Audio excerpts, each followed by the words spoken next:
Hi, this is Phil, and I'm here to tell you all about the Capes and Lunatics Patreon. Don't miss out on our comic book creator interviews, including our monthly Chichester chats with comic book legend DG Chichester, superhero movie brackets in our search for the worst comic book movie of all time, and many, many more specials, all completely uncensored. Access starts for $3 a month, full video when you pledge $5 a month. Check out the link in our show notes or go to patreon.com/CapesandLunatics. Hope to see you there.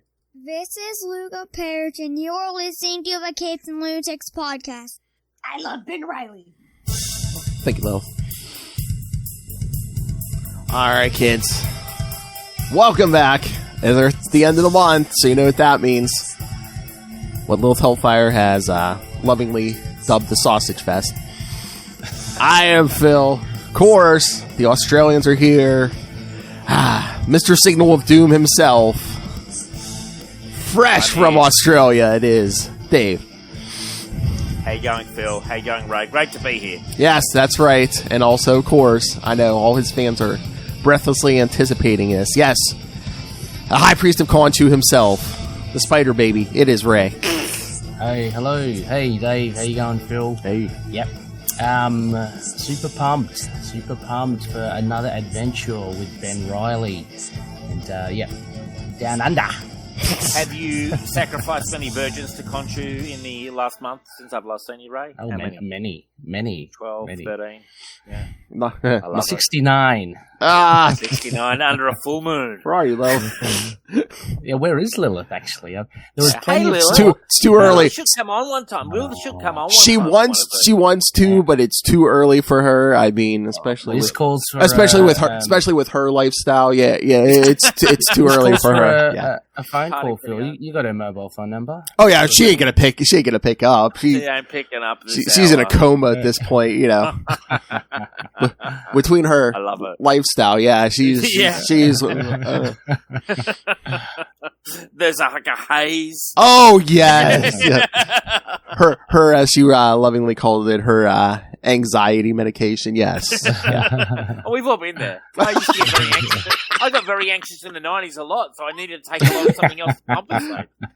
Yeah. You know, But stay in the fog. you're anxious every Saturday night, weren't you, Dave? And Wednesday night, and Thursday night, and Friday night, Well- Saturday night, Sunday night. Well, she might be getting a new job, so she may be moving to Mexico. Mexico, Really? yeah. Yes, I'm scared because I mean she's going to be getting that like hardcore tequila if she goes down there. Yeah, she already said. Yeah, Drink the worm, Lilith. Drink the worm. Hell. Ooh. I had a margarita at a work function on Friday night. It was fantastic. It went down perfectly as well.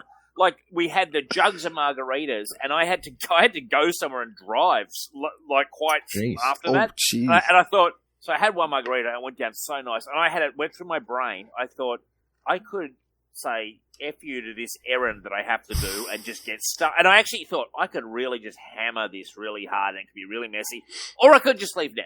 And I decided to just leave, after one. But, and I spoke to Very someone sensible. who was there and they kept going till like 1, 2 a.m. So, Wow. sweet margaritas. All right, Dave. I know you said you wanted to mention. Do you want to mention some Comic-Con news real quick? Oh, yeah, I'd almost forgotten. I was like, what am I supposed to mention? He's like margaritas. Well, there was so much I thought at Comic-Con. Marvel just in stuff. general. I mean, my God, like we're going to do, I hate to advertise, but I don't hate, I love it. On Signal of Doom tomorrow night, we're going to do a special breakdown of the Comic-Con news, but just focusing in just on the Marvel, my God, like Phase 5, Phase 6, 2 Avengers movies at the end. I saw Secret Wars, and I went crazy. Oh yeah, they get. They gave the schedule through like 2025. Yeah. All I can say is it's worth living. It's worth hanging on this rock for a couple more years. Yeah. The war in Ukraine's raging, COVID's still going, but I'm determined to keep on living. Because I just want to get to Avengers Secret Wars. And the only question I have, and I want to put it out there to the fans, what about the X-Men? Come on. Wasn't Surely there... we're going to see Wolverine by Secret Wars. Did you hear? There were some rumors I saw circulating online, and they said that they were going to release a movie called The Mutants. It must have been pure I heard fabrication. that as well. There was a rumor that that instead of X-Men they were going to call them the mutants or something. If they call them mutants, I'll be super pissed.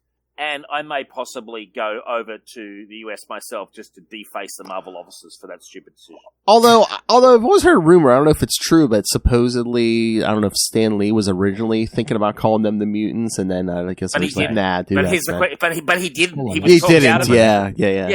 That was the thing. It was like, oh yeah, and we were going to cast Bob Hoskins as Wolverine back in the 80s, but we didn't. Thank God. We got Hugh Jackman. I heard Danny DeVito. Danny DeVito. Oh my God! But all I can in all honesty, there was Spider-Man freshman year. Is that right, Phil? There's which I think is a prequel to Homecoming, if I'm correct. I think it's that animated series with Charlie Cox voicing Daredevil in there, so that's cool. Who's also been cited in the She-Hulk trailer, which I watched. I'm looking forward to She-Hulk. I like She-Hulk, and I think if you like a bit of fun and comedy, it'll be fun. I think it's kind of fun, Yeah. Overall, look, there's some stuff I don't care about, but you know what? So much stuff that I am so looking forward to that I don't like. Not every show has to be for me. Sorry, Blade. He said, yeah. Oh, Blade, yeah, Blade. Yes. Blade. I'm massively looking forward to. That's coming up like the end of next year. Yeah, so November 2023. Yeah, they thought. I guess we were assuming it would be 24, but no. So early. But no, you wish you had a time machine to go to the exact dates of all these things now. Like turn up, you turn up, you walk in, you see it, you go to the next one, boom, boom, boom, boom, boom. I think overall, because I do think some of the complaints about the current phase. Okay, I hear some of the stuff. I was kind of underwhelmed by Thor: Love and Thunder, but I do think what they've got on their plate leading up to those two Avengers movies is they've got a pretty strong hand overall. I really do believe that. Oh, yeah. You guys mentioned Daredevil. Daredevil Born Again coming Can't wait. spring 2024. 18 episodes. Yes, 18. I saw that this morning. I was like, 18. It's a proper season. Now, my question is, and I want to put it 3 to seasons. You guys, I want to put it to you guys. Finally, what I describe as a proper season of TV, do you think there's any chance the Punisher might make an appearance? I do. I think there's a chance. Could. Yeah. I think that it's open. They've got Vincent D'Onofrio. They got Charlie Cox back, and they've got 18 episodes to play with. Yeah, and there's talk of Kristen Ritter being back. If you look on Disney Plus, they changed the name of that Jessica Jones to AKA Jessica Jones. So it's like it's like you're not just changing the branding if you're not going to do anything with that character. So, by the way, do you like my product placement? I've got my Spider-Man mug out. Oh, nice. Spider-Cast.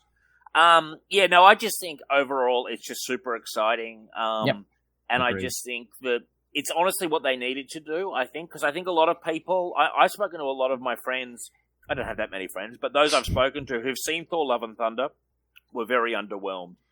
And we're talking about some pretty hardcore Marvel aficionados. And I think a lot of people are like, we want to get back to movies with a bit more weight and just a bit more excitement, and a lot of them, and like Fantastic Four. I'm excited to see what Marvel do now that they've got the Fantastic Four brand. Surely they can't screw it up anything more than Fox did. Surely you'd trust. I trusted them to make a really good movie. So I was gonna say, oh my god, the Thunderbolts. Yeah. Which has That'd the Captain. Doesn't it, Ray, from Falcon Winter Soldier? US Agent, Walker? yeah. US Agent. US Agent. Sorry, US Agent, yeah. And I'm sure it will have, they were saying Baron Zemo, potentially, Abomination. Right. There's names are thrown out. We don't know. You pick a villain that's oh my god, if they do Zemo, they have to slap him in that Citizen V costume. Yes. I'm going to throw out a name. Joe Fixit. Oh, I wish. Great Hulk. Yeah, I bring it wish. on. I'm getting tired of seeing Professor Hulk. I prefer this. Which is why I'm looking forward to the She-Hulk, actually, because a fresh kind of Hulk, and she's got her own character. I tend to agree with Dave. I'd like to see the Hulk a lot more dominant, like a force. Hell yeah. What did you see? Peter, they said Peter David. I guess it's not until 2023, but Peter David's doing a Joe Fixit miniseries, set back in the days when he was in Vegas and stuff. Yeah. Good. And will that be in the Omnibus, Ray? Have you got any details on that? No. That's just been released. So, I don't think. I think it's too late to be added onto the. Marvel. Come on, Marvel. Volume 5, because we've got 4 volumes, haven't we? So Volume 5 is coming out, excellent. but I don't think, that In Joe time. Fixit will make the cut. Yeah. Well, what a disaster for publishing. So what? Volume 6, Peter David's got to do Volume another. 6. He's got to do Volume it. Yeah, 6. he's got to do more work to fill up a volume 6. Jesus. Yeah. That's fine. Meanwhile, he hasn't responded to my request on Twitter for an interview. So Who, Peter David? No. Yeah. You know what? I spoke to him a few years, like in 2017. It took me a few tries before he actually got back to me. He's also got health problems as well, doesn't he? Like kidney. He might. I can't remember, but I mean, I don't think he just throws out interviews. You know, no, he's he waits till he's in he waits till he's in the mood and. Yeah, he does, have you ever seen him in any other interview? I've seen him that time when he was interviewed about the gypsies and he went crazy. It was awesome. It's my favourite thing of all time. In fact, when I get him on the deep in the interview, I'm going to mention the tax and I'm going to mention the gypsies deep in the interview. See how the Big Bear responds. Peter David will be brutally honest. I know, like Charlie threw out like some kind of half-baked theory, and Peter David literally called him a dumbass.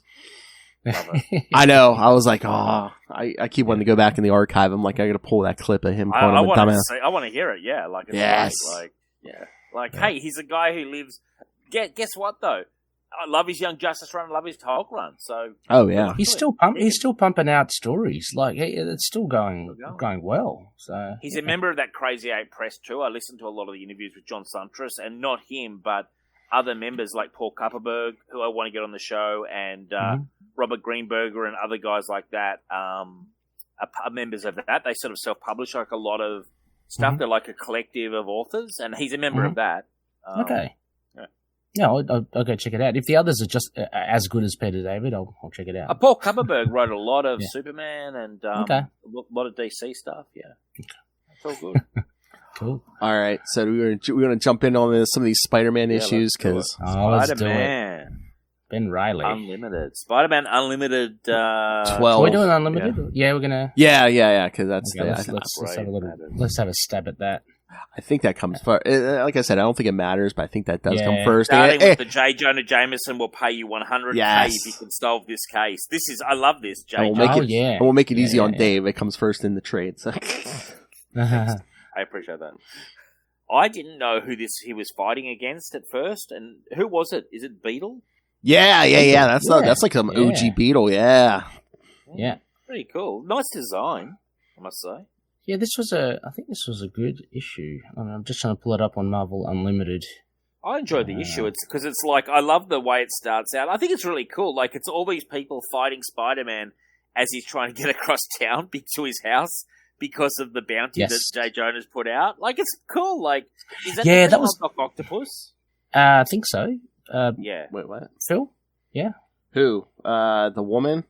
Yeah, the woman with the sort of glasses on. Is that the female? I think it's like they were doing like a new version of the Scorpion. I believe. I think that's who that is. Oh, okay, yeah. And there's Jack-o'-lantern. Jack-o'-lantern. Yeah, one of the. Really cool. Yeah, one of the next. And we've got Shocker as well. Boomerang. They're all having a go. No, I love it because like one of the main, I guess, returning themes for Spider-Man, regardless of Peter Parker or Ben Reilly, is that he's just always severely like outnumbered. Like the stakes for Spider-Man is always huge. He's like one little fella against like he's always the underdog, Ray, when he's done well. Always, no matter how. Yeah, exactly.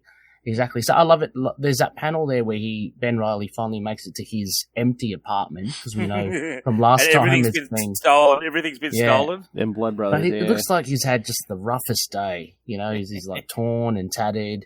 No, it's great. I love that sort of thing. And they kind of clarified.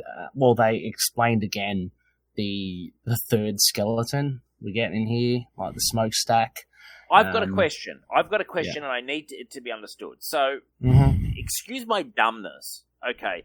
In the original storyline, I understand they fought or whatever, and then at the end of it,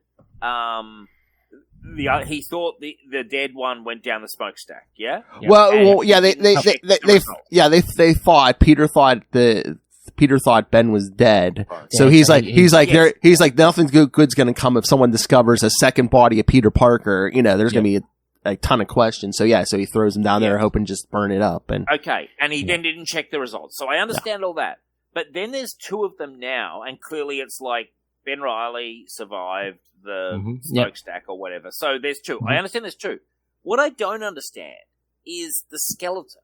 Because I'm like... Exactly. You're not meant to understand. You know what?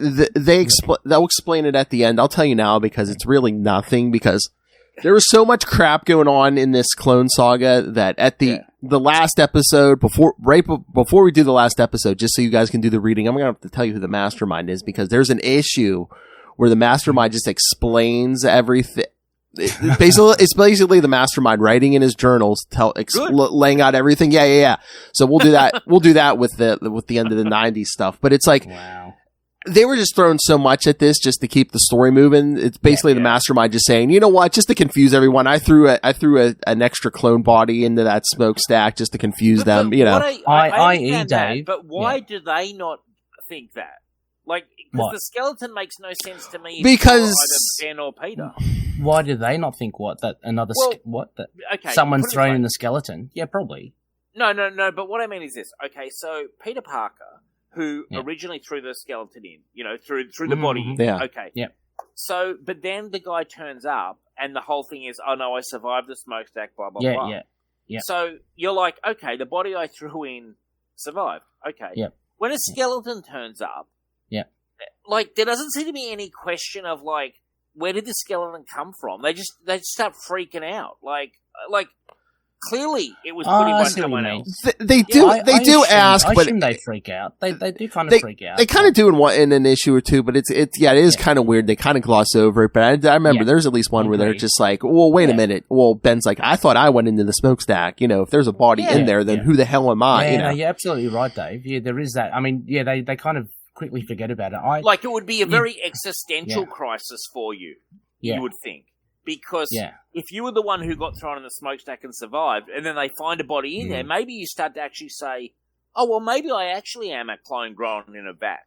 You know what I mean? Like, because there was someone who died in the smokestack. Maybe, Dave, there is a lot of those sorts of wonderings like off panel, and we'll get it in a limited series in a year or two when James DeMatteis for Peter Davis picks up the helm and gives us the forgotten days or the forgotten it's just years. Funny that they sort of don't go into it, because it seems a very obvious question. Well, I guess they kind of pull the wool over our eyes, I think, because it's kind of like, okay, just forget about that. But the idea is that we've got to there's a trouble at hand now. So in this issue, there's that identification machine. That Jonah. So it's like, let's all focuses on that now. Jonah calls it pretty cool. It's actually pretty cool, and a brave play by Peter Parker. Very brave at the end. If he was a poker player, he played that hand very well. I've got to say. Again, they were throwing so much crap to keep this story going and the whole clone stuff, and I think at this point they're like, you know what? We don't need that skeleton. It's just a pain in the ass. Let's write this story, get it over with. That's right. I mean, that's it, Phil. There's just so many moving parts to this. There's just no room to expand on that, like you're saying, Dave. So they kind of gloss over things, and you just kind of, Well, did you? Well, hold on. Wait. I know Ray was joking around, but did you see? I guess they announced J.M. DeMatteis is going to be doing a new miniseries, The Last Hunt. And I was like, what is this? I guess it's a sequel to Kraven's Last Hunt, but they said it's going to take place it's going to take place when Peter and Mary Jane are in Portland, I guess. So it's like, it's going to be around this time. Yeah. So there you go. Maybe they will muse. Oh, hey, there's a skeleton. What is up with the skeleton? I read briefly, I didn't check into it too much. He said it was a sequel to Kraven's Last Hunt, but a prequel to Soul of the Hunter. Yeah. It takes place like in between. Yeah. And Soul of the Hunter, I think, was quite a long time after, published quite a few years after Kraven's Last Hunt. I think it was it was a few years, but I thought even that was before the Clone Saga, though. So that's going to be. I would have thought so. But, although, I mean, if you read it, I mean, it can pretty much take place anytime Peter and Mary Jane are married. So yeah, I'm always up for more JM doing. He's great. It's great stuff. Well, he's got a handle. It's nice to give him a second chance, just because it's like, I think a lot of those guys kind of jump ship because or I don't know if they let him go, or some of them, like I know Jan Jurgens jumped ship because they wanted to do Peter Parker, and they're like, oh no, you got to do. Yeah. We got Ben Reilly right now. You got to do Ben Reilly. It's like, oh, really? Well, he told me twice that the reason he left on very good terms was just that he was tired of writing part 3 of a story. Yeah, exactly. Yeah, pretty much, I mean, he's done it most recently as well. He did really well. I thought it was a pretty solid effort. The latest Ben Reilly Scarlet Spider series, which was a 5-parter. Yeah, well, that was decent. Yeah, I loved it. I thought it was fun. Yeah. Oh, he knows what he's doing. So, who is on art in this one? Is it John Romita Jr. or is it someone else? No. No. It's a bit patchy, I must say. Did everyone agree? Odd. Like, it's a bit like there's a couple of.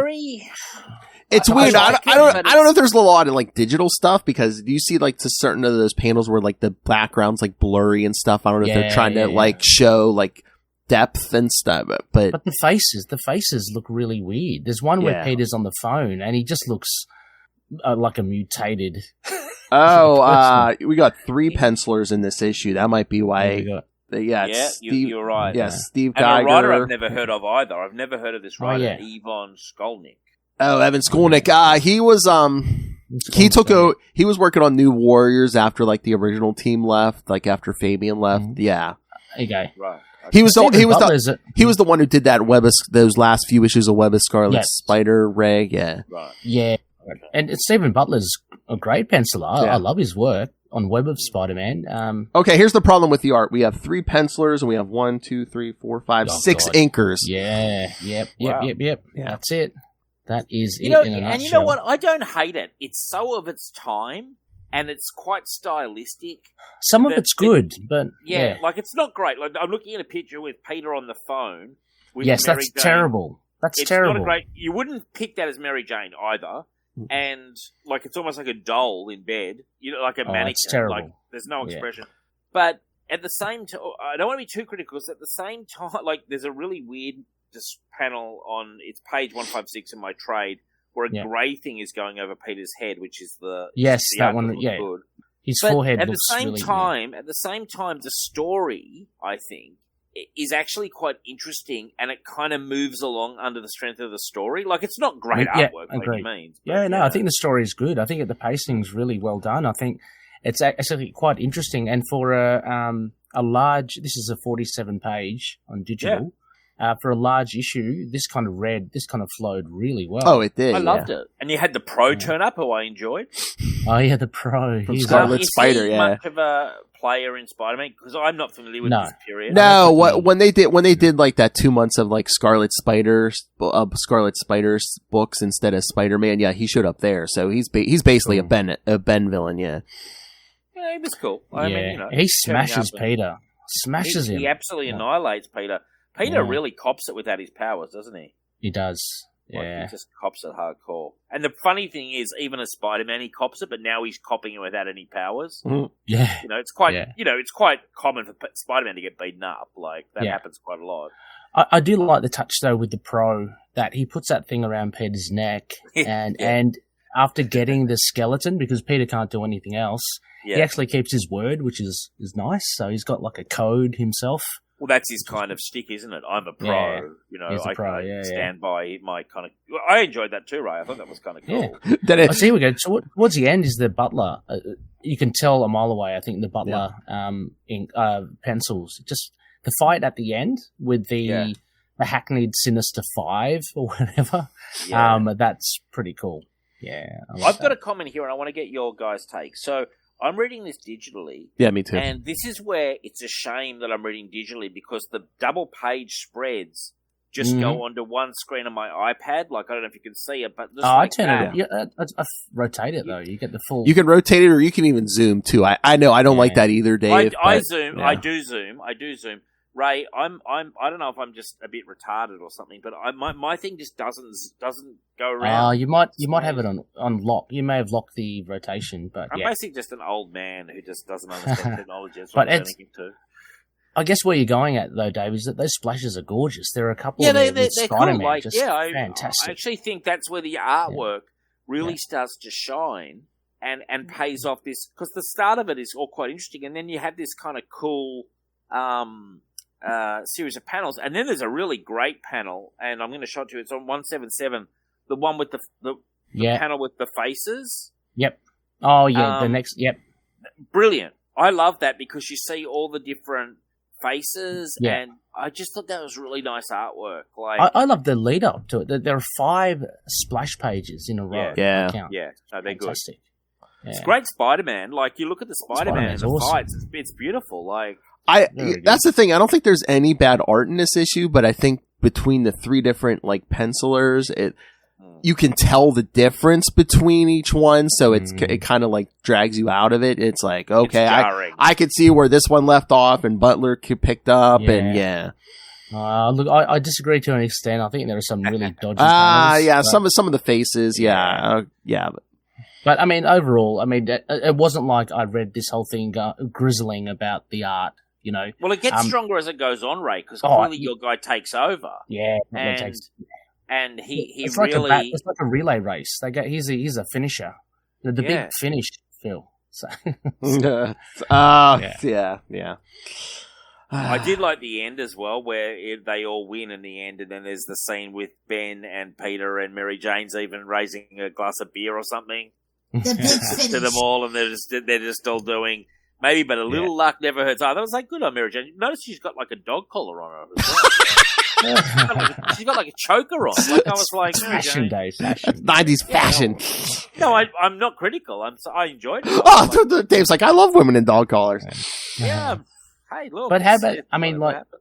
Dave, you touched upon it as well. How about that that move by Peter and the whole? I loved it. It reminded me of, is it Presumed Innocent, the Harrison Ford film, where the technology will slowly reveal the face of whoever committed the crime, and this was the same thing.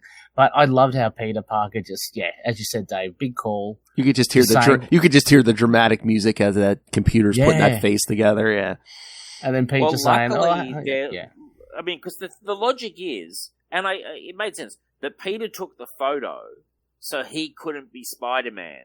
He couldn't be Spider-Man because he's the one who took the photo. Well, yeah, and then plus when they were testing the machine earlier, they took a scan of Peter, so it's like, hey, that scan you took before, Yeah, that's all it is. You've just replicated what you scanned before, and nobody's thinking clones either, so, Peter's standing right there, so he's like, I can't be the dead body, I'm standing right here. Yeah, and then there's a whole sweeping under the rug when the guy's like, I need to recheck, and they're like, no way. I know. Well, ruined his career. Well, I know we ruined a guy's career. Took a tool away the cops could have maybe used, but they're like, nah.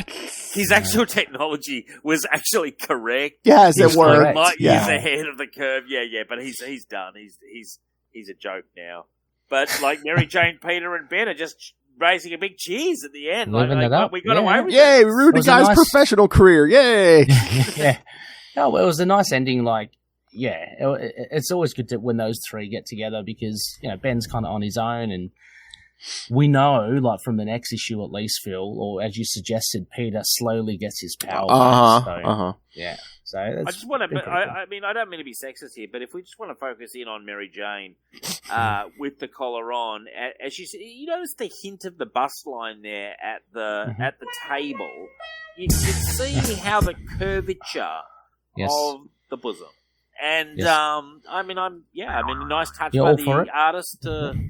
Kind of like include that, I think, and you actually see Peter looking kind of admiringly. Oh, where is he looking? Yeah, and is he looking downward? And he gets to sleep. Hey, Dave, he gets to sleep with that, man. Come on, ambiguous.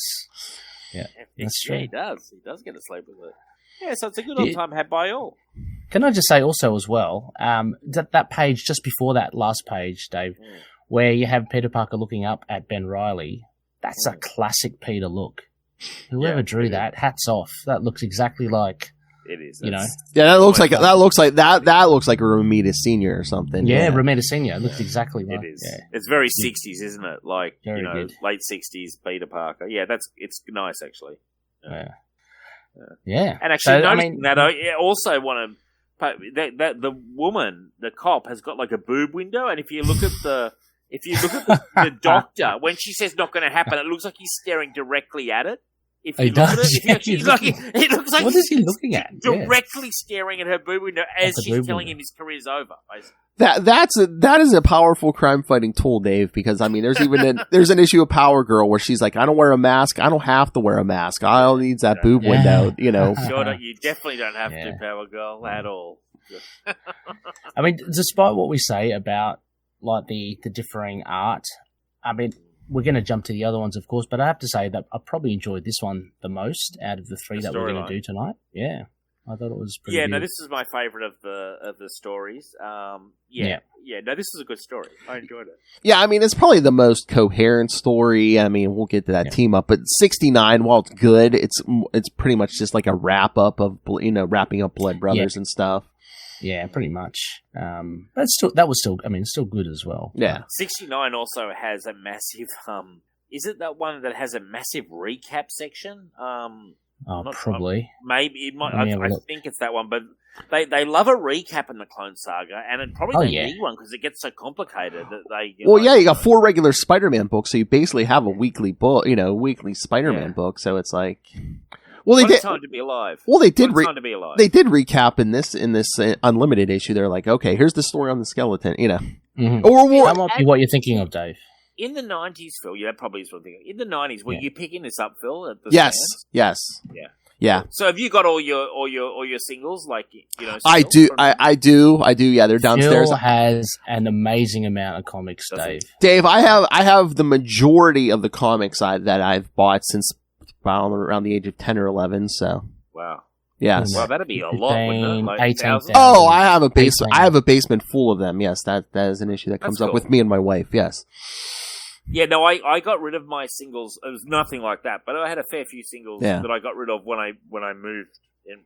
My girlfriend moved in, but then I bought all the trades and hardcovers and stuff. But it's cool that you kept them all. And like half the time now, I'm just so lazy. I'm like, do I want to go down there and go through the system or just read it digitally? I'm like, oh, but you know what? It's you should make the effort because podcasting is rife for it.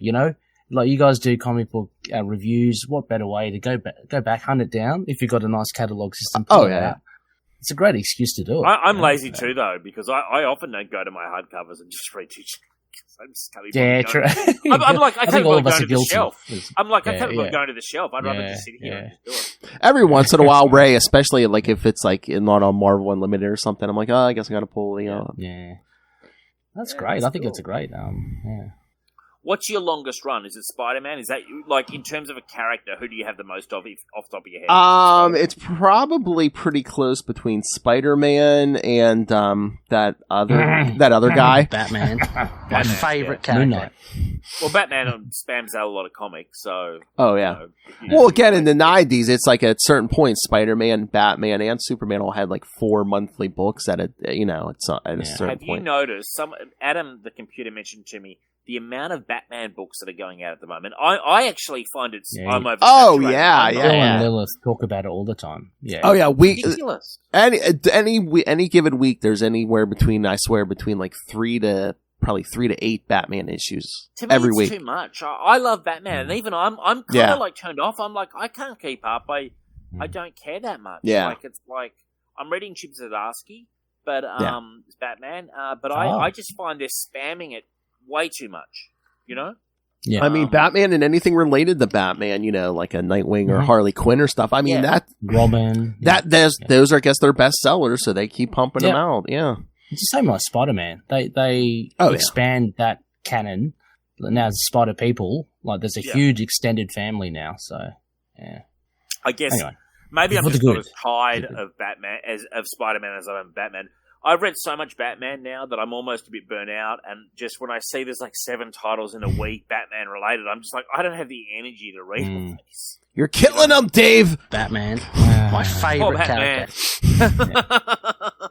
There's just something like a really well told, and I know Phil, you and Lilith have like opinions of the current Amazing Spider-Man, but there's just something really comforting about reading a really well told Spider-Man story. It's something that you don't get from, I think, other comics, and to each their own. Like Fantastic Four has its own flavor, but Spider-Man, there's just something feeling.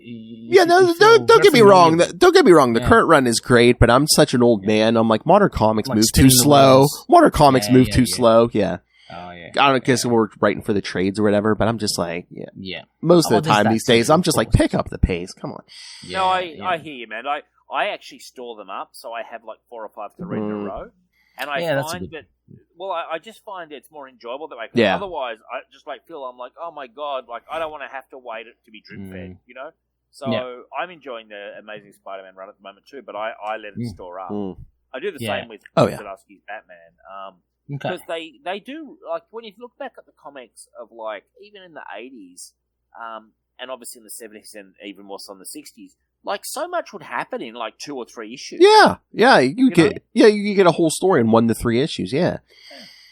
So I don't know. I mean, even a lot happened in that issue we read today, the one we just did. Yeah. A lot was packed in terms of action that I swear to God now that would be 3 issues. At least, you know? Yeah. Well, you're preaching to the converted there, Dave. With Phil, he's kind of nodding, going, "Yep."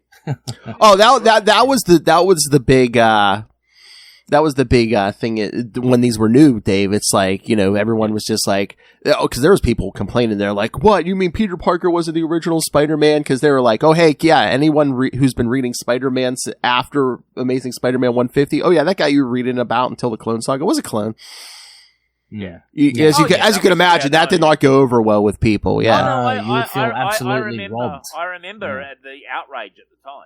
I wasn't actually reading it, but I very much remember the outrage at the time. And then it was just, then you get your Wizard magazine articles. It's oh yeah, Peter Parker's going to return in Spider-Man 75. So then I think they mentioned that 4 or 5 months beforehand. It's oh, come on already. Yeah. I mean, that's true, but I guess it's kind of funny because they've all said it. Tom DeFalco has said it, James said it. They've all said it that it was just selling so much they had to keep feeding the story. Oh yeah, it was kind of keeping them afloat. Oh yeah, that's what they said. I mean that in this era, in '94, it's what was the big thing? Spider-Man Clone Saga and X-Men Age of Apocalypse or whatever. Yeah. So from a business perspective, it makes sense. I can understand it from a business perspective that you would drag it out because it's selling books and also they were in trouble. They were actually in real financial this is very trouble. So, fragile time for them. Well, yeah, I think they said too. Yeah, there was pressure, in '94 where it's look what DC's doing with their big events: Death of Superman, Nightfall. They're we need we need some big events like that. Yeah, it's crazy.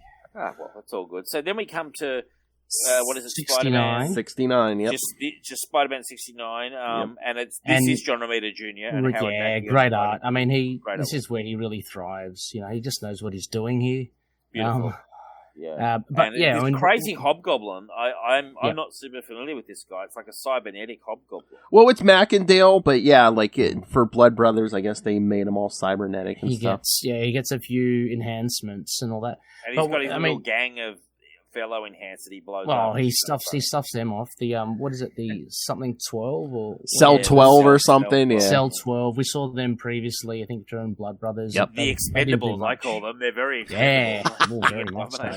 Yeah, but there's a good thing here of picking up where Ben is as a Ben Riley persona. Meeting up with the Daily Grind. And Peter, and basically the big one here for me was him getting his job back. That was a nice. Well, he was kind of screwed in Blood Brothers. They blew up the Daily Grind. He was accused. I was like, wow, it was all hobby. Right? Well, yeah, the whole big conspiracies. They were messing with computer records and everything. It's oh yeah, he has a history of messing with employers and stuff. And how funny is it when Peter Parker comes in with Mary Jane and he's going through all the people. And he goes, and Macintosh always was a friendly face, but we never really connected. And then it's Betty Grant. And he's talking to his wife. He goes, Betty Grant, my first grown-up crush and a good friend. He's like, I got a second base.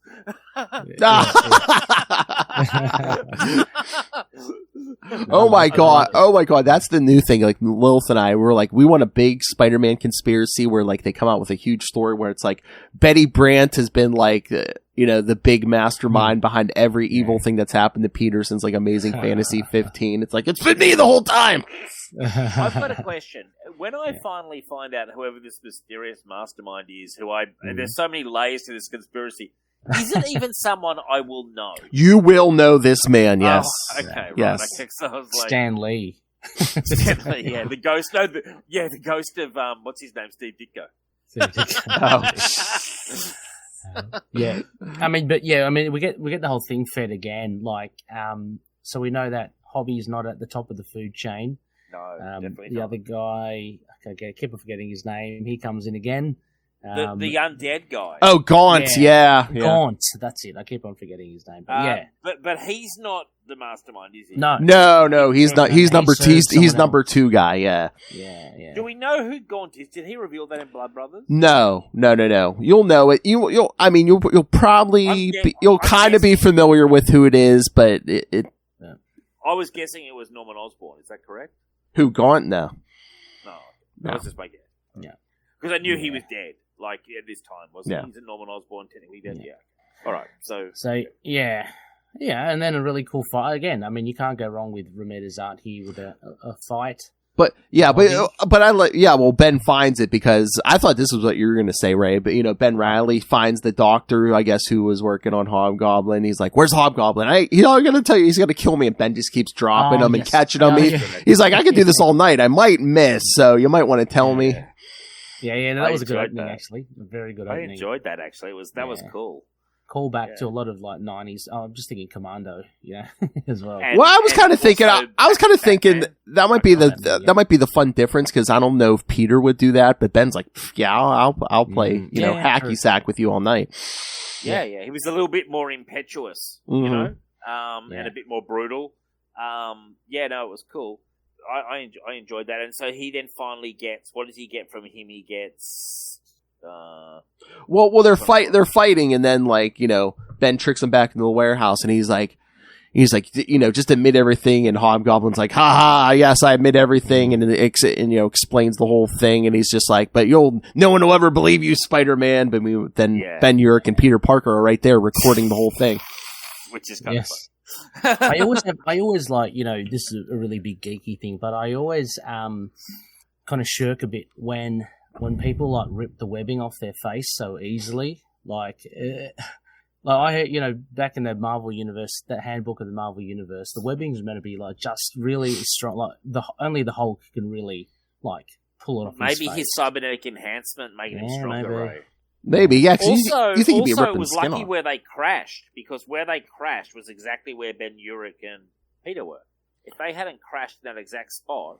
Well, I think that's the whole point, because Ben, tackles him. He's like, I got to get him back to this warehouse, Yeah, he makes a big web. Yeah. Okay, so he leads him specifically to that spot, because I thought it was just convenient that Peter's there proudly with the old-fashioned camera, and Thingo's there with the recording device. Yeah. They do well, and look... mirroring the other issue as well, we end with the 3 again. Oh, yeah, they ever having a drink at the end, Another drink. Dave, lack of boobage here, so... No boobage and no choke collar either. No choke collar.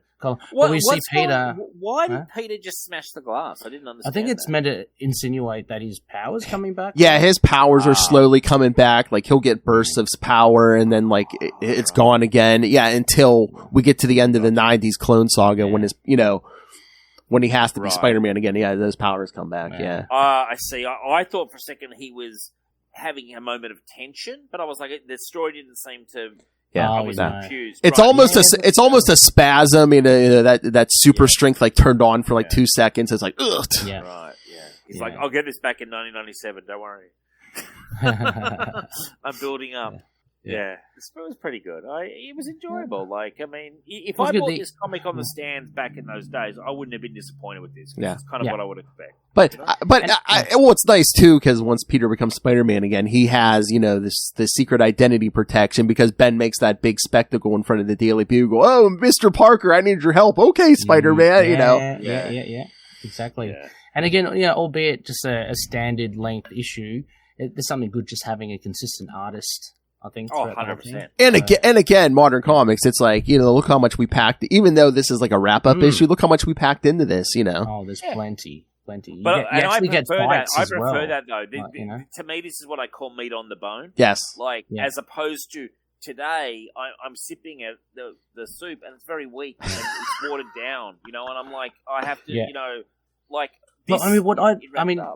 Just a slight defense of the current run, issue 4, because I know you guys spoke about that. I love the fact that it was mainly action orientated, because modern comics we don't get a focus on action sometimes. It's just like really incidental, or it's something that is a little bit aside.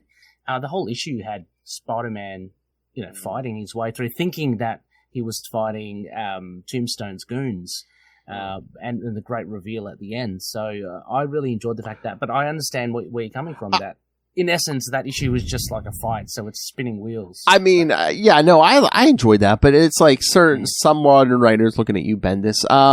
Where you'll get like most of the issue is talking heads, and then you'll get like 2 or 3 pages of action. It's like, oh, look how action packed that issue was. It's like, really?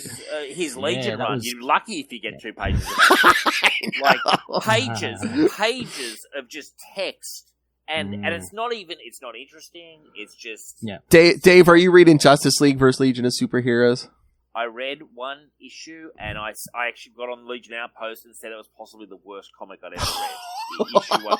I thought, in all fairness, I gave Bendis a shot and thought his Legion is disappointing. What I read of his Justice League vs. Legion, I thought was appallingly bad. Well, again, it's basically, them getting bounced through time. And every issue, it's like, oh, there's something wrong with time. Well, we need to do something. Well, what do we need to do? I don't know. Well, we really should do something about this. I mean, again, Ben, I mean, he's, as you say, Dave, he's probably past his prime. Because recently we covered again his 2006 Spider-Woman Origin issue, and it's fantastic. I mean, there's no 20 pages of talking heads. Well, he was in his prime then, Ray, wasn't he? Oh, yeah, exactly. And I guess that's the point. And like, and I'm always like, certain characters, Jessica Drew, Jessica Jones, Miles Morales, even his Daredevil run wasn't bad, but I think once you like up the power level, Daredevil was great. Oh yeah, once you up the power level, like a Legion of Superheroes or an Avengers or an X-Men, then it kind of starts to get shaky. Superman, then it kind of starts to get shaky. Yeah. So, and I think he also ran out of. He kept going and kept producing, but I think he ran out of plot or something. Like he just ran out of... Because you have to generate plot ideas. Nearly every writer has a formula. And I just think his own formula became very threadbare. He always tries to come in and reinvent the wheel. And to write a good story, you don't have to do that every single time. Like his Moon Knight run, Ray. When he made the 3 different personalities, it's like, wait, what? Embarrassing and awful is how I describe his Moon Knight run. I tell him that if he said, "How you going?" I say, "Better than your Moon Knight run." Just shocking. Oh, he's had far worse, but yeah, absolutely. Oh, hey, Ray, I know you'll be in for this. Me and Lilith were talking. We were saying maybe. I mean, we still have a way away because we just recorded Capes 271. We said maybe for Capes 300 we should do like a roast of Batman. Oh. Just people roasting Batman for issue 300. Really? Yeah. I'd love that, wouldn't you, Ray? Yeah. Ray would be like, does anyone need material? I will write the material. Ray writes the whole show. I said, man, I was thinking inviting all you guys, inviting all our friends, and be like, Ray. I was like, Ray has to be our closer. Ray has to be the final guy. But what? Wow. Aren't you gonna piss off like listeners who like Batman? And that's a bit of fun. No, those of us who like Batman get the joke, Ray. Ray, we're pretty comfortable with Batman's position. We're comfortable with who we are, Ray. But for example, I'd hit very gently because I do revere. Oh yeah. I've got a question for you all. This came up on Wordballoon the other day. John Sanchez was talking to Ron Mars.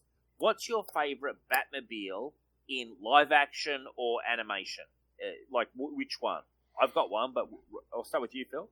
I mean, I like the Batmobile from around in the comics from around the same time, but my favorite live action is that Michael Keaton one. 89. Yeah. That's mine too. I've got the model of that out in my cabinet, and I love it. Yeah, I got some small ones. Yeah. The 60s Adam West one. Oh, yeah, that's a brilliant one, Ray. That's a fantastic one with the charger, whatever it is, the jet at the end. That's lovely. Yeah, that's lovely. Yeah. I've got like a big vision. That's really nice. That is the 66 one is fantastic. That Batmobile. John Sanchez had a good one. He said the Batman Forever Batmobile, which I also really like, and I actually would like to get a model of that to go along with my 89. Just spend some cash, make some dreams happen. I read an article. Burt Ward was like massively intelligent. He is massively you know that? And like he's a black belt, and he actually fought massively egocentric as well. Yeah, but he fought against Bruce Lee as well. He sparred. Yeah, I think so. But well, I mean, you'd be egotistical too. Is like, during that show, all he had to do was fall backwards, and he was going to fall on a woman who would like sleep with him and stuff. Him and Adam West. He's got like, I can't remember if this is correct. He had something like a photographic memory or like recall. Really? It's amazing. Like his it's the only one that can. I can't remember. He had some amazing ability. But very interesting human being. But I heard he's very egotistical as well. But have you if you were in your young 20s, wouldn't you be as well? Yeah. And for 2 years, they were the biggest thing. Mm. Have you heard that story? I think it's Burt Ward went to like a high school thing, and Conan O'Brien, when he was like a student. Oh, I did hear that story. Yes. Yeah, and they stole the Robin outfit or something. And he was like, "Riddle me this." Yes. Yeah. But Burt Ward did not take it well at all. Like he was like, no, it's Also, I think he's. I did not know that he was so intelligent and stuff. I had no idea. I know he was very bitter, apparently, about the whole thing. Like. I'm gonna have to find an article for you. Well, that's like it took decades to release that show in any form, like on digital or Blu-ray or anything, because like so many different people own so many rights. Like one person would own the music to it, somebody else owned this, and that's why it took decades to get that show out, because they had to make all these legal. And funnily enough, though, in my childhood, it was a perennial on Saturday morning early. Oh yeah, in the 80s they replayed that during the week. Yeah, that's how I watched it in reruns, like 20 years after the fact. That was pretty much almost my first exposure to Batman. Like that and Super Friends. Yeah, that and Super Friends. Yeah. Like I mean, and it's so funny. Yeah, and I got it on Blu-ray, and it holds a great place in my heart. But it's interesting. But Ray, you're going to have to incorporate some of this stuff in your roast of Batman. You're going to have to bring in a bit of the Burt Ward reference. Maybe you can get Burt Ward to roast Batman. That would be fun. Oh, that'd be good. I don't think that would ever happen. That would be hilarious. From Robin's perspective, Yeah.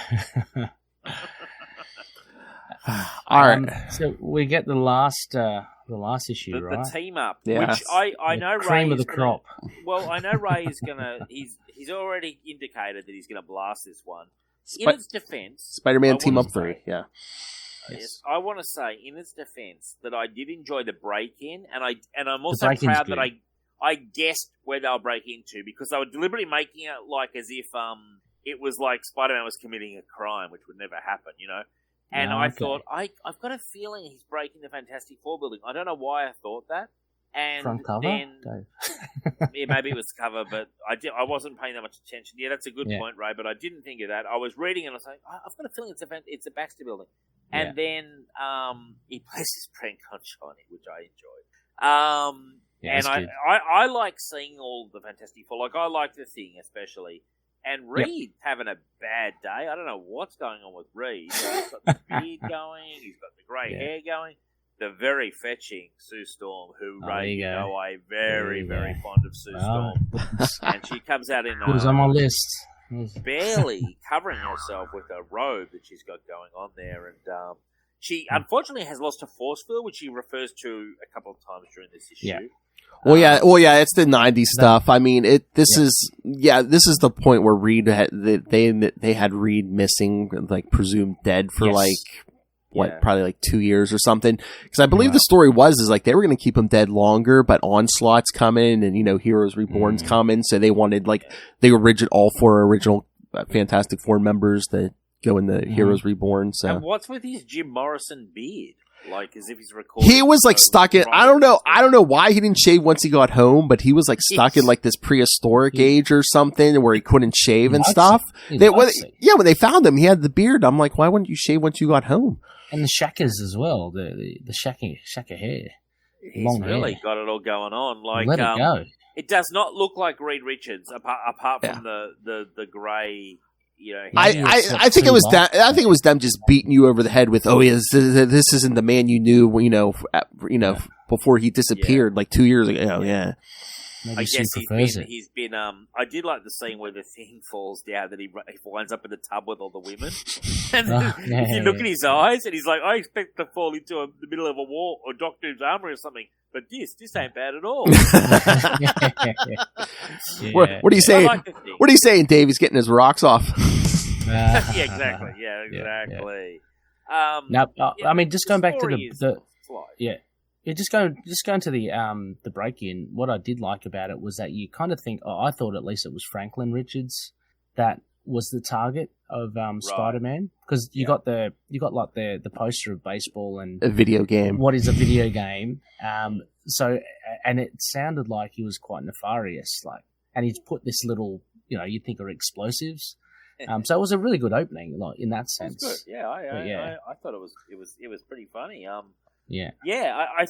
don't think Jurgens let down is the wizard. The wizard is a bit lame. Yeah, I just don't think Jurgens captures like the Fantastic Four, if that's indeed what he's trying to encapsulate. Because the wizard and the whole thing with the video game, and it was a little bit of a bit average. Snooze. I thought he got it's not great. I thought he got Thing, and if it had just been Thing and Spidey, I think he got it. But I think also the wizard is just lame. The wizard storyline is just is so stupid that. And then at the end of it, the punishment. Well, this is what I thought was hilarious. This shows correct me if I'm wrong, but like how they always say it's sexist with Invisible Woman. Like for a long time she was kind of invisible. In this, am I right in saying Invisible Woman is the one who's cooked the meal, and all Spider-Man's done is serve it up? Oh, really? At the end, because they say that was the best meal I ever had, sis. You're one great cook. And she goes, the meal was average, but having it served this way did put it over the top. So they didn't even get Spider-Man to make the meal. She still had to make the meal. Yeah, and Spider-Man had to serve it up. Yeah, and it was like, why wouldn't you get him to make the meal? I mean, maybe he doesn't cook it. I mean, you could end up with something that tastes horrible, Dave. But no, I get you. I mean, it's Reed Richards. Why don't you have a robot in that kitchen making food? Exactly. It's just kind of like Reed's back, and he's like, go out and make the dinner, love. Or have a machine, some sort of machine. Yeah, some machine, yeah. She is fetching. Pull it out of the unstable molecule, the bottomless pocket. Hold on. Dave's still focused on Sue there. I'm just looking at Sue Storm at the table, and she says the meal was average, but just focusing on that 4. I can't see through it. Yeah, I just, Dave's wishing he's got X-ray vision right about now. I would really wish. I'd be at many a meal at the table with Sue Storm. I do like Sue Storm. Look, apart from if it wasn't for the wizard, I'd like the issue a lot more. It was still fun though. I enjoy when Spider-Man meets the Fantastic Four. I always enjoy that. That is good, yeah. But everything else, it was very much fluff. Yeah, it was very fluffy. Yeah, it was. Dan Jurgens just basically writing for a paycheck. Yeah, this is a phone-in, right? Oh, really? Phoning him massively, man. Like, wouldn't be surprised if his wife did it or something. He just put it under the name. Like, basically, we just just need an issue. Yeah. Just churn it out, churn and burn. I mean, maybe was it a sign of the time? What was the impetus? Like, video games and fantasy was a big thing. I don't know why it was chosen. Oh, that is so funny when Ben Grimm's in that other world and he even's like, man, it doesn't even look like 1996. Yeah, good old Ben Grimm. When he's just falling through like space and like dimensions, he's just like, damn it! Like he's not even that worried. He just crash lands. The thing is an awesome character. Like you can't go wrong, really. Yeah. And admittedly, Jurgens gets his voice down well. I think the Thing's the easiest. He is, you're right. I think because you can have a lot of fun with that. And he's the top. Besides his physical appearance, he's the most normal guy, personality wise. Down to earth kind of bruiser. I mean, look, it was okay, but it's kind of funny at the end. The guy's got the video game, but he can't even plug it in. And there's no electricity. Yeah, I think that's meant to be a big joke. Yeah. Wow, that's what we end on. Yep, and it's going to be a classic, guys. It's going to make up. It's going to be in the Clone Saga Omnibus one day. Oh gosh, let's get the price guide. Let's see how much. I wonder how many issues, because I read or heard this Ron Marks interview with John Suntress. He said he came in at the very peak, just before the crash, and he said his first issue of Silver Surfer sold 300,000 issues. He said the older friends of his who brought him into the industry, like the Jim Starlins and these other guys, said, it will not last. This isn't not normal. Don't spend it all at once. Like, we are going through and it crashed. It tumbled. But 300,000 issues of Silver Surfer, who I would consider an A-list character, I wonder what, like, a Spider-Man team-up issue sold then, in this period now. Like, I wonder what compared to... I mean, yeah, I wonder what because this is, like, basically like a 5th or 6th Spider-Man title, yeah. Yeah, really I kind wonder of if it broke spreading 100,000. thin. Do you reckon it broke 100,000? This issue? Yeah, I don't know. Like, just there've based been on there've been Spider-Man, better I think issues. that's Like, cool. I mean, Phil, we did the Silver Surfer, Ben Riley. Yeah, that was the last really issue of good. this series. Yeah, Yeah, the really Silver good, Surfer, that that was better. So, I mean, I don't know if it's just a problem too, because I think they've even admitted, they said Dan Jurgens was one of the ones he really wanted to write Peter Parker, and he got stuck with Ben Riley. So, I mean, because if you look at this issue, it doesn't matter who's under that Spider-Man mask. It's just Spider-Man. Yeah. He treats it like it's Peter. You would think it would. Yeah, it could be any of them. Yeah, And it's easy just to do generic that because they're Spider-Man. clones and exactly. But yeah, I don't know. It's And it is interesting. Even when he serves the meal, he doesn't take his mask off. So, Well, I told you in this era, they're Peter and Ben. The Fantastic Four didn't know who they were. So his identity is still a secret. Yeah. Yeah, I thought Reed knew like everyone's identity. I think he would. Out of everyone, you think he would? Yeah. Interesting. Wolverine does. Well, yeah, because he smelled him. Yeah, He smells him. Yeah. Wolverine, Spider-Man is established. Yeah, that's it. Yep. Yeah, pretty much. There's not a lot in this era. I think Wolverine knows, Daredevil knows. Any telepath? Really? You think any telepath would know? Well, supposedly Professor X was nice and didn't. Yeah, but Yeah, interesting times. And I saw Dan Slott was on Twitter, and he was saying he considers that the limit of people who should know his identity is really small, like 13 or something. And he said himself, I remember saying, he said something like, "I myself broke this rule." But he thinks it should be a very. Well, I think small club. he's the one who did it, because after Civil War and One More Day, remember they wiped everyone's memory who Peter is. I believe Slott's the one who wrote the story. It was either him or Mark Waid. One of them wrote the story where it's basically just like, oh yeah, the Fantastic Four knows who he is. Not building up to it or anything. It's just like, oh yeah, they knew who he was. Yeah. Well, how about the issue? And I don't know who the writer is. I want to say maybe Nick Spencer. Now J. Jonah Jameson knows. And I was just like, Yeah. and I was like, okay, now It might be Chip. It might have been Chip who broke it. Yeah. Spectacular Spider-Man. Yes. But I'm sort of like, okay, sort of everyone knows now. Like, it's I know. like, It's kind of once J. Jonah knows, it's like. Well, it's weird. He knows, but Aunt May doesn't know again, and it's just so. But then it's weird. They do all this big thing where Jonah knows, and then 75% of the time they don't use Jonah anymore. It's just like, that's the other thing. Modern comics, they slow it down, and then it's like, remember back, in the quick days, they would give you at least a page or two of the supporting cast. Yeah. Phil was trying very hard not to say, you remember back in the day. No, I totally agree with you, Phil. I agree. But you know what I think they do? This is what they do. They slow shit down. They run through pages, but they also don't last as long as the old guys used to last. Yeah, true. So they sort of don't pay off their stories. It's weird. Like, that's what people are crying out, that they should stay on for a run for a long. I mean, Dan Slott gets to do that, and some of the and Nick Spencer did. Don't. Yeah. Chip. I mean, look at Chip. I mean, they rebooted Daredevil, and he's still here. It's like, yeah. But you know what I'm saying, though? Like, a lot of times, absolutely, guys are slowing stuff down and then hopping off, so they don't actually pay their own stories off. I don't think properly. It must be annoying, frustrating for them. Yeah, because some guys, you're lucky if you get them for a year.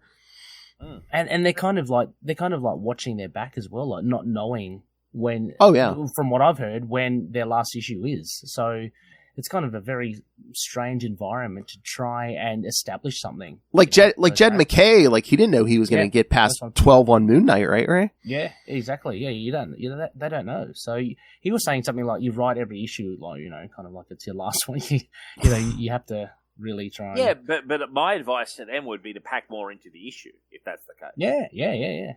Like it wouldn't be to slow it down, because I remember Joe Kelly when he talks about his Deadpool run. They thought they were going to get cancelled pretty much every issue. And so he packed so much storyline in, and just Absolutely kept going agree. for it, because it's like Pack it on. if we finish tomorrow, like, well, at least we go down swinging, kind of thing.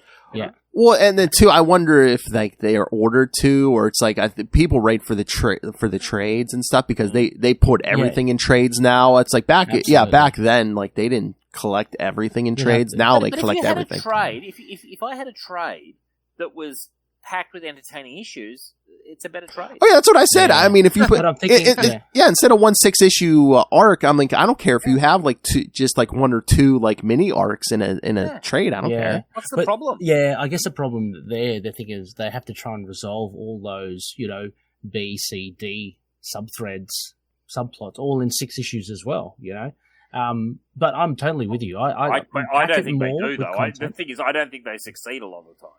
Well, that's why they have a very kind of threadbare sometimes story, because it's just one main story that they have to tell over 6 issues, and you can't really invest or commit to saying other stuff in your story, because you're going to have to resolve it, and it's just not enough space. Yeah. It's interesting. It's definitely a problem the industry has that's not necessarily totally blamed on the writers. Really, No, exactly. It's a problem of the actual industry and the way it comes out, and they have, and also their sales are rock bottom so much of the time that they can't justify it by saying, I've got these really high sales to justify loyalty. Like they're on the brink of cancellation constantly. So it's an interesting dilemma, and they must, they must. Those 6-issue trades must still be going great guns, because I would have thought like complete collections would be quite popular as well. They're about 14 to 20 issues. They're great. Yeah. So if that was the norm, then that would be great. Can you imagine? Like a writer would be guaranteed 18 to 20 issues, and that's room to breathe. Again, the Spider-Woman Carla Pacheco run, 21 issues. She managed to pack a lot in there. Oh yeah, that's 21 issues she got. That was fantastic. I wish there was more, but that would predominantly be sold in 6-issue formats. Whereas I'd love a complete collection, but I don't know if they sell enough. I'd love it. Well, complete collections generally get people where it's kind of more of a prestige run, or it's a successful run by quite a decent name creator. Yeah, and they kind of go. The complete collections are a fantastic package. They're fantastic. Yeah, as you say, some people don't even get enough issues to make up a complete collection. Yeah, sadly. But no, like Dave was talking about the industry. I mean, I think some of the problems distribution. I mean, I don't know about you guys down there, but back in the 90s, I mean, you had newsstands selling these things. Not just LCS's newsstands. I mean, we had spinner racks in our grocery stores and stuff, and you don't see that now. Oh, you have to hunt down. You either have to hunt down an LCS. You might be able to get some trade paperbacks at Barnes and Noble bookstore, or otherwise you got to go online. I used to start my collection with comics bought from the news agency as well. I go there now. There's only like Phantom comics, and nothing against Phantom comics, but that's the only thing that they have. They don't sell, like they used to sell Spider-Man, Iron Man, Hulk. Yeah. My first comic, Iron Man, that I bought with my money. Iron Man was bought at the newsagent, and I bought a ton of Marvel over the course of a year, all from the newsagent before I even discovered a comic store. Yes, that was me. That was me. I didn't even know about comic shops. Yeah, that's how I started. Yeah, between the newsstands and our local grocery stores and stuff. Yeah. I walked into a comic store. I remember at Labyrinth down in Hobart, Tasmania. My eyes and mind just blew out. I couldn't believe that this mythical place was real. Just wall-to-wall comics everywhere. Yeah, exactly. My young mind, I was just like, oh my God, where do I even start? No, exactly the feeling. And I was so uneducated that I thought that all the comics of, like, all the Avengers comics were there. In my mind. I was like, I remember, because you know what confused me? I walked in and they had Avengers 1 in a glass case with some other stuff, but I remember Avengers 1. And I was going, wow, Avengers 1. I could start at 1 and they're up to whatever number they were up to. I could just buy them all. I went home to my mum and I was like, I think I'm going to buy all the Avengers comics. She's like, how many are there? I go, 270. And, but it was actually like the month's comics, because, or a couple of months comics or whatever. And they did have, I remember, the complete Punisher run, which was up to about issue 15 or 16, the Mike Baron run. They had it all, and I bought it all. the guy gave me a questionnaire, and I love Batman, and I said, but I do wish he was a bit tougher on the criminals. I don't think you should let them go. I said, I don't think you should let them go. And he said, love Batman. I said, I think I've got the character for you, Dave. And he pointed me over to Punisher, and that's how I got introduced. Yeah. No, it's really good. Those old days as well. Like Comic Kingdom was the first one over here, and I just remember going up the rickety stairs. It was kind of like going up a brothel, to be honest. No, it's dodgy. It was really dodgy, creaky stairs. You go up, but at the top level, wall-to-wall shelves, like they had the issues, but they even had them stacked at the bottom, like, that thick of like the latest issues and stuff, just all aligned on the bottom of the shelf. It was a great time to be alive for a comic book fan. Oh yeah, I mean, I remember the first time I saw a back issue bin, I was like, oh yeah. But no, it's like the LCSs, and like even when I went to my first con, like it seemed like I was stepping into the future, because it's like the newsstands and I think like the spinner racks and the grocery stores, they seemed like they were like a month behind. So like if I went to an actual LCS or a con, I was like, it's the future. They have the next issue before it comes out. Oh my god! You know what? I think that's why I permanently from that point onwards went to the comic book store. Oh yeah, because I went in there and they had, as you say, the month before. Yeah, and I was like, this is perfect. I don't, I could just, and they were reliably getting it. Whereas the newsagent, I'm sure, newsagent you can't guarantee. Yeah, exactly. Yeah, but I was desperado, Ray. I remember reading so many comics in the newsagent without. I was like, my goal was, I am going to read as many as I can because I cannot afford all the ones I want. I was reading Hulk, I was reading Spider-Man. Wow. I was just burning through the comic, putting it back on the shelf. Oh yeah, I reckon newsagents would have loved it as well. People actually perusing, their shelves. It's great. Yeah, it's great times. Well, what are we giving this out of? I'm going to give it, from what we've read this week, I'm going to give it a solid 7 out of 10. And my favourite one was the first one, but I also enjoyed the second one. They're probably 7.5s. The Fantastic Four was probably like a 6. Overall, I'm giving it a 7. Okay. Yeah, are we doing numbers, Phil, or what do you... That's fine. No, that's fine. Yeah. That's fine, yeah. Yeah, I'd have to give about the same as well. I think the third story really pulls it down, if anything. It would have been up there, maybe 7, maybe a 7.5. I'm going to go down to 6.5, unfortunately. That's okay. It's good. No, it's decent. I'm not talking... These aren't masterpieces, but they're really enjoyable. The third one, though, I found just a little bit... It's a bit of a waste of time, but it's... it's I could say I've read it now. Love it. Yeah. I'm with you guys. I mean, I'm somewhere in that 6.5 to 7 range. Okay, I'll be honest. I was rereading these. I have read the team up book before, but I couldn't get through it this time. I'm just like, wow, there you go. Yeah, I mean, and I've read it a few times before, so yeah, this time. Phil sped read it through it. He flicked pretty much, yeah. He goes, I'm just gonna. I mean, I kind of know what happens already because I read it before, but I'm like, I can't do this to myself again. I'm just gonna rely on my memory. That's not I've done that before. Don't you worry. Some of the comic book reviews on Single Doom, when you get to some of the weeklies, I'm just like, yes, Peter, got it. What happened? But yeah, it sounds like we're all in the same boat. I think. But again, I mean, putting this up against last episode, I really did enjoy Blood Brothers. I thought that really did well. So I prefer that over these issues. But having said that, again, 69 was very strong, and Unlimited. For an Unlimited, for a 47-pager, that was really good. Blood Brothers has the advantage that it's 6-parter telling a story that's one through line. True. Which I read it in the, I missed last time because I was on my birthday, but it was strong. Whereas this one, I think, if it had been like 6 issues of one story at the caliber of the first 2, it'd be more of a contender. But it's always harder when it's a bit more like 3 they're 3, they're not one-shots, but they're sort of 3 separate stories. Yeah, that's against true. a pretty strong 6-parter. Well, yeah, I mean, we had that weak team-up issue, and then even the other 2, which we thought were better, I mean, they were kind of wrap-up issues. We were wrapping up the skeleton stuff. We were wrapping up Blood Brothers. Yeah, I was glad to get a wrap-up of the skeleton, I must admit. Yes, yeah. Because that was nice, and it was nice to see the daily grind brought back. Yep. Because I tell you what, Ben Reilly got hammered in Blood Brothers. Yeah. Oh yeah, I hell, feel so Peter got hammered in Blood Brothers. Peter's just been everybody's little bitch. Like he's just been slapped around and smashed. I love it. I love it though because he's so vulnerable. Like during this time, it's like you know you actually feel. Oh, geez, hope something doesn't. I noticed a major baby bump on Mary Jane in one of the.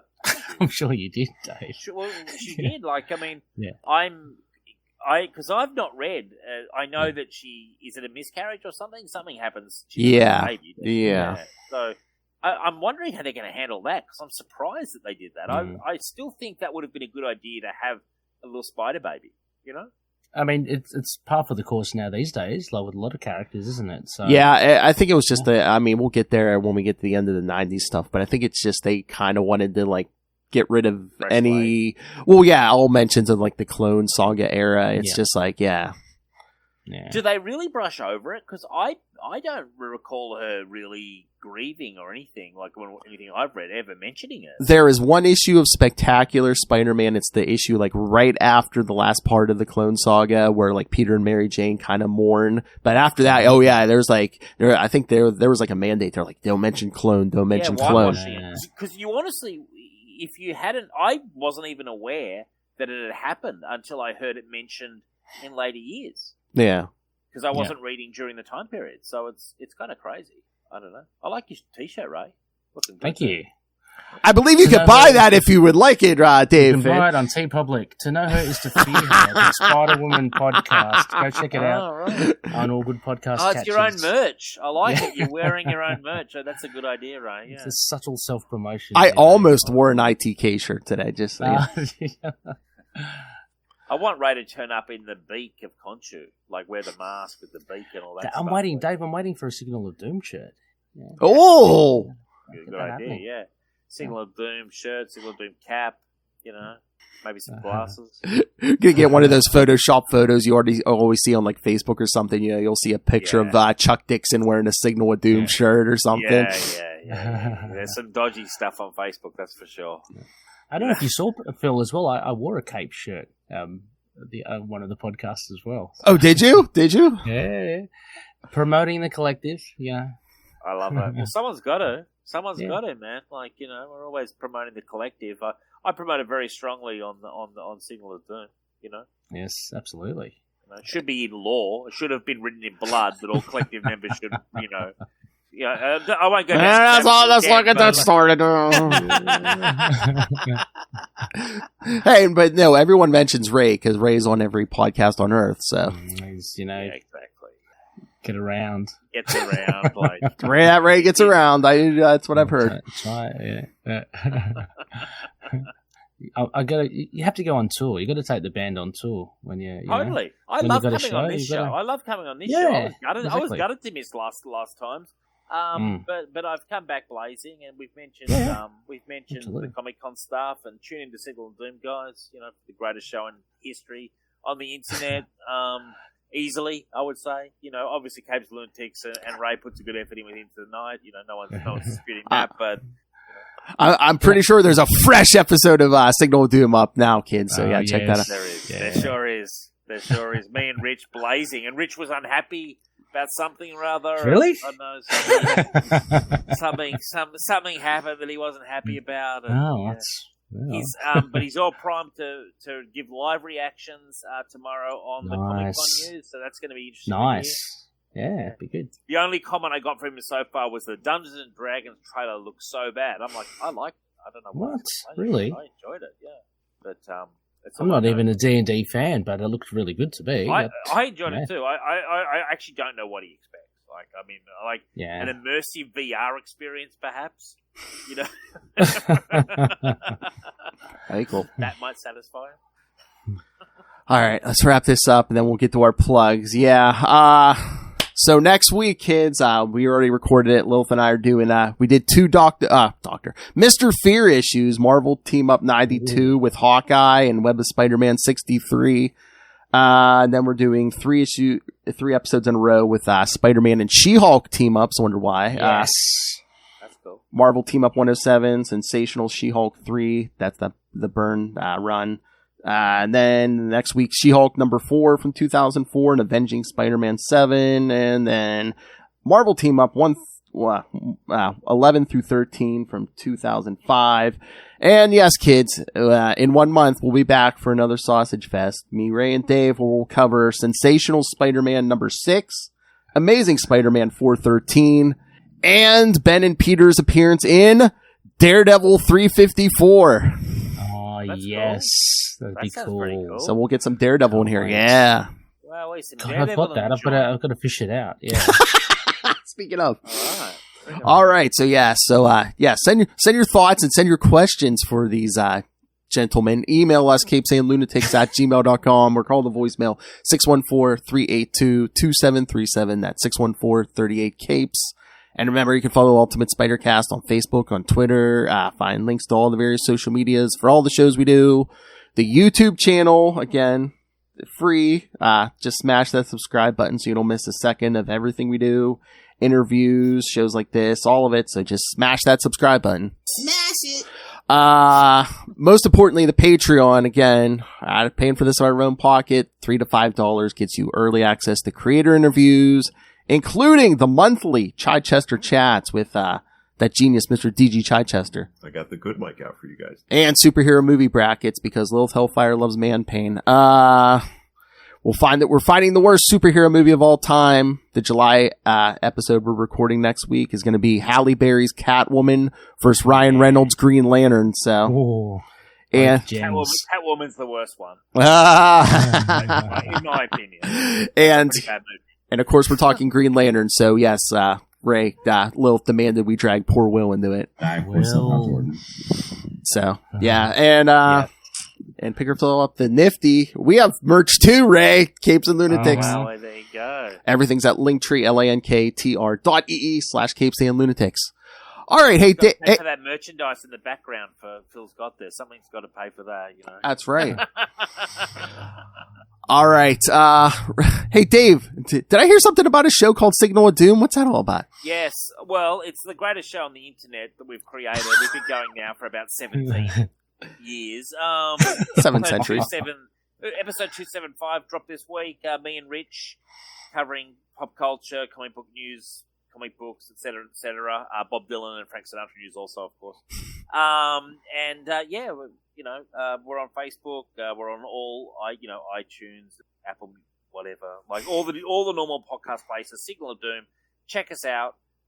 We've got a couple of spin-off shows, Dread or Dead, about Judge Dredd and Legion Outpost, but Signal of Doom's the main event, and so yeah, just check us out there. We're on Twitter and all that kind of stuff. Just Signal of Doom. Check us out, and if you want to, if you've enjoyed me here, this is kind of like me at my most PG-ified, my most genial, But if you want a little bit more uncensored, a little bit more unhinged, tune in to Signal. If you want the unedited version of him talking about Sue Storm's body, yes, check out Signal of Doom. Yeah.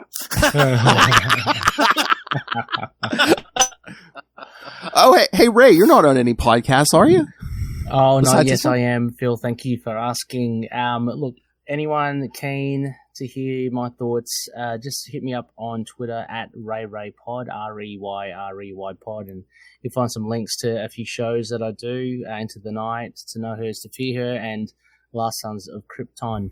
Incidentally, as well, if you could, please check out NRL.com, the National Rugby League. Just send your complaints as to how the Tigers were robbed today and how we should get reinstated the 2 points for the win. Thank you very much. But yes, and again, Ray puts on good shows. I agree with everything you said. Ray puts on good shows, has good go-hosts. Rebecca and Saren make him look much better than he is, and They do. and of course that ray of sunshine, Connor McKenna. Yes. Yeah. that Always happy. that always bastion of just positivity. real Yes, Oh, Connor yes. McKenna. Yes. It's very positive. I actually said that that Connor and Rich should do a show together called The Burnouts. Because they're so burnt out by just modern culture. Just the two of them together, I think it would just be perfect, That would be It'd interesting. be almost like Yes. Nirvana recording Nevermind, just the frustration boils to the surface. just that Nirvana song over and over, just like from the Batman movie. Just on constantly, it's a denial, just constantly the two of them, just like, really getting into it. So, just an idea. All right. Thank you, everyone, for listening. Thank you, boys, for joining us again. Pleasure. Thank you. Again, next time, we're going to be talking 2 Spider-Man issues, and we're going to get some Daredevil in here, so we can discuss Daredevil from this era. Get Lilith on. I'll try. All right, kids. Until then, swing all back.